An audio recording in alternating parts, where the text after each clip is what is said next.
আমি পটের গান ছোটোবেলা থেকেই করি। এখানে এসে নতুন এই একটা অভিজ্ঞতা হলো।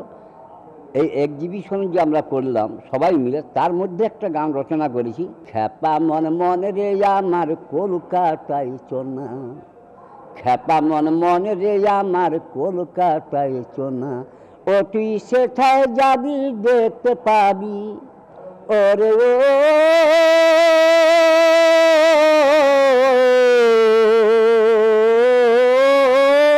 মানুষ, ও তুই সেথায় যাবি দেখতে পাবি, দেখবি আজব কারখানা কলকাতায় চোনা।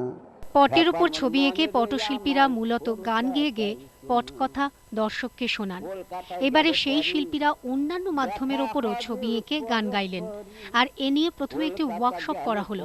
লন্ডন বেসড আর্টিস্ট গ্রুপ ট্রানজিটের শিল্পীরা পটশিল্পীদের সঙ্গে একসাথে কাজ করলেন। EZCC, ministry of culture, panchayat দপ্তর এবং বাংলানাটক.com এর উদ্যোগে হলো এই ওয়ার্কশপ।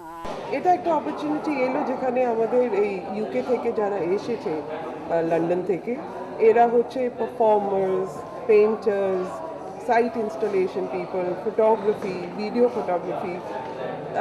আমাদের মনে হলো কি ওদের এই এক্সপোজারটাও একটু দিতে হবে। ওয়ার্কশপে তৈরি নিজেদের কাজ নিয়ে রবীন্দ্রনাথ টেগোর সেন্টার অর্থাৎ ICCR এর অবনীন্দ্রনাথ আর্ট গ্যালারিতে জড়ো হয়েছিলেন পটশিল্পী এবং বিদেশি শিল্পীরা। শিল্পীরা নিজেরাই জানালেন তাদের অভিজ্ঞতার কথা। যে জিনিস সব ফেলিয়ে দেবার জিনিসগুলো, ওইগুলো গুড়িয়ে গুড়িয়ে এনে আমরা কিন্তু কাজ করেছি। ওর মধ্যেও আমরা খুব মজাও পেয়েছি, ওর মধ্যেও আমরা গানও করেছি। তাছাড়া আমরা কোনোদিন কিন্তু আমরা ক্যামেরা হাতে পাই না, আমাদেরকে ক্যামেরাও হাতে দিয়েছে যে তোমরা ভিডিও ক্যাসেট করে আনো চারধার থেকে, তোমাদের যেটা যেটা মনোনীত হবে। এবার আমরা সেরকমভাবেই কিন্তু আমরা তুলে এনেছি, এনেই আমরা গান আবার রচনা করেছি, আবার গান গিয়ে শুনিয়েছি। তাছাড়া এবার আমরা বিভিন্ন রকমের আবার নাটকও করেছি। পটের মধ্যে নারী নির্যাতন করেছি, কিন্তু আমরা এইবারে 5টা মেয়ে মিলে নাটকের মধ্যে করেছি। সবাই মিলে করো গাছ রোপণ ও জনগণ, সবাই মিলে